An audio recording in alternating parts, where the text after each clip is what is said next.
नमस्कार दोस्तों, स्वागत है आपका कथा सागर में। और मैं आप लोगों को श्रीमद् भागवत महापुराण के हिंदी रूपांतरण यानी कि सुख सागर की कथाएं सुनाती हूँ। आज मैं आपको सुनाने जा रही हूँ सुख सागर के पंचम स्कंद का 6वां अध्याय। इस अध्याय में ऋषभ देव जी के शरीर का अंत दिया गया है और अरहंत का पाखंडवाद दिया गया है। कथा शुरू करने से पहले जुड़ जाइए कथा सागर के परिवार से, और जुड़ने के लिए कर दीजिए चैनल को सब्सक्राइब और हिट कर दीजिए बेल आइकन और ऑल नोटिफिकेशंस कर दीजिए ऑन, जिससे वीडियो अपलोड होते ही आप तक पहुंच जाएगी। और अब प्रभु के चरणों में सिर झुकाएं, मन से उनको याद करें, उनमें लीन होकर उनमें ध्यान लगाकर प्रेम से बोलें ओम नमो भगवते वासुदेवाय नमः। जय श्री हरि विष्णु। और अब भगवान में मन और ध्यान लगाकर एकाग्रचित भाव से इस कथा को सुने। राजा परीक्षित श्री सुखदेव जी से सारी कथाएं सुन रहे हैं। तो श्री सुखदेव जी राजा परीक्षित को ऋषभ देव जी के बारे में बतलाते हैं कि कैसे ऋषभ देव जी अपने पुत्रों को सारा कुछ समझाकर, राज के कार्यों को समझाकर और फिर योगाभ्यास में लीन हो जाते हैं। तो इतनी कथा सुनकर राजा परीक्षित सुखदेव जी से बोलते हैं, हे महाराज, ऋषभ जी योग में प्राप्त सिद्धियों का त्याग क्यों कर दिए? योगी को तो कुछ भी बाधक नहीं होता है, फिर क्या कारण था जो उन महात्मा ने ऐसा किया?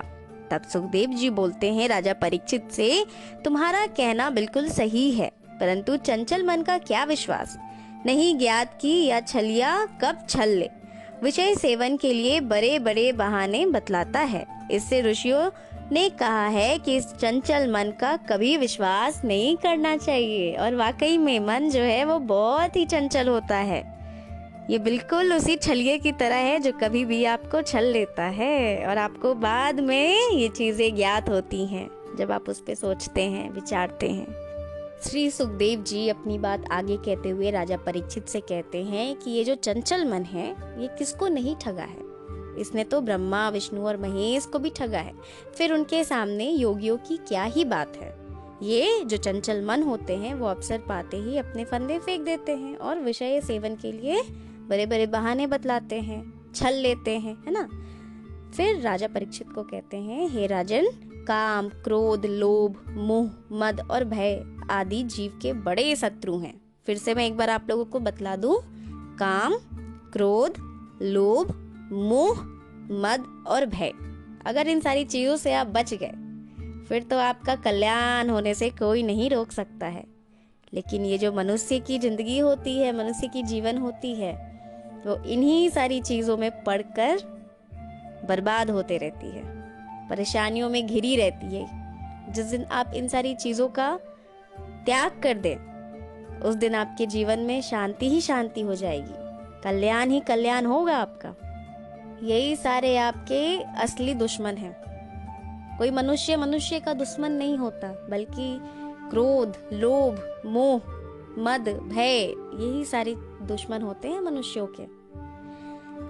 और फिर श्री सुखदेव जी कहते हैं कि मन इसके लिए, यानी कि इन सारे जो मनुष्य के शत्रु हैं, उन शत्रुओं के लिए हमेशा उद्योगशील रहता है।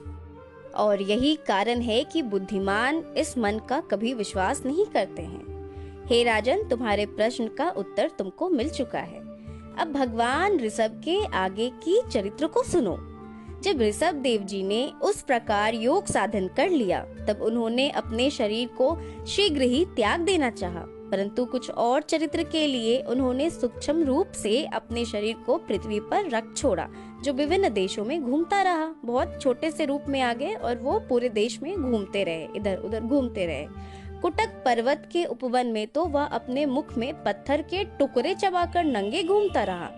एक समय उस वन में आग लगी तो ऋषभ जी का वह शरीर भी उसमें जल गया और पुनः कलयुग के आगमन पर कोंक, वेंक और शुक देशों का वह अरहन नाम का एक राजा हुआ। वहाँ उसे मोहवश वर्णाश्रम धर्म का कुछ भी ज्ञान नहीं रहा और उसने अपना एक अलग ही पाखंड धर्म चलाना शुरू कर दिया। अपना अलग ही पाखंड धर्म चलाने लगा, जिसमें व्रत, स्नान, शौच और बाल इत्यादि बनाना सब ढोंग माना गया। वो ऐसा धर्म था जिसमें ये सारी चीजें जो थी वो सारी चीजें ढोंग थी।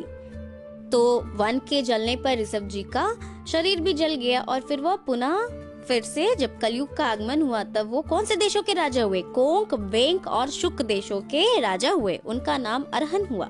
उससे वो प्रसिद्ध हुए वहां पर, और वहां पर उन्होंने अपना एक पाखंड धर्म चलाया। अब उसमें वो सारी चीजें जो हाइजीन की चीजें थी, व्रत, स्नान, शौच, बाल बनाना, ये सब ढोंग हो गया। परंतु सप्त समुद्रों सहित पृथ्वी का मुकुटमणि भारत, जो सर्वथा ही धर्मप्राण देश था, इसने उसके चलाए हुए अधर्म को स्वीकार नहीं किया और ऋषभ आदि के अवतारों से युक्त उनके पावन चरित्रों का ही गान किया। ऋषभ जी की ही चर्चा की, उनकी ही अच्छाइयों का वर्णन किया, और ऋषभ जी के समान होना बहुत ही दुर्लभ भी था। वे सब वेद, लोक, देवता और ब्राह्मणों के परम गुरु थे। उनका चरित्र पुरुषों के कुकर्मों को दूर कर देता है। जो भी मनुष्य ऋषभ जी के पावन चरित्र को ध्यान से सुनता है उसका बड़ा मंगल होता है, क्योंकि वे भक्ति मुक्ति के दाता और सामर्थी थे। उन्होंने अपने समस्त कुल और भक्तों को मुक्ति दी तथा कितनों को ही आत्मा का सत्य स्वरूप बतलाया। ऐसे ऋषभ भगवान जी को हमारा नमस्कार है। इसी के साथ छठवां अध्याय यहीं पर संपूर्ण होता है। तो सबको ही मेरे साथ एक बार बोले, ओम नमो भगवते वासुदेवाय नमः। आगे के अध्याय यानी कि 7वें अध्याय में हम महाराज भरत का राज्यकाल और तप वर्णन जानेंगे। महाराज भरत ऋषभ जी के ही श्रेष्ठ पुत्र थे, और ऋषभ जी जब योगाभ्यास ले रहे थे तब उन्होंने महाराज भरत का राजाभिषेक किया था और अपने बाकी के बचे हुए पुत्रों को कहा था कि आपको महाराज भरत का अनुकरण करना है, अनुवर्ती बनना है। और अब मैं एक छोटी सी विनती करना चाहूंगी, वो ये कि अच्छी अच्छी बातों को, धर्म की बातों को अपने तक सीमित करके, रोक के बिल्कुल भी नहीं रखिए। इसको जितना ज्यादा से ज्यादा हो सके शेयर कीजिए, लोगों तक पहुंचाइए, लोगों को सुनाइए और ऐसी ही कथाओं को सुनते रहिए। अब मैं लेती हूँ आप लोगों से विदा। जल्द मिलूंगी नए अध्याय के साथ। तब तक के लिए खुश रहिए, हंसते रहिए, अपना ख्याल रखिए, अपने आसपास वालों का ख्याल रखिए, मिलजुल कर रहिए, सबों से प्रेम कीजिए और भगवान में अपने मन और ध्यान को लगा कर रखिए और अपने शत्रु से दूर रहिए, यानी कि क्रोध, काम, लोभ, मोह, इन सारी चीजों से दूर रहिए। भगवान आप सबों का कल्याण करे, आपके मनोकामनाओं को पूर्ण करे। ओम शांति, ओम शांति, ओम शांति।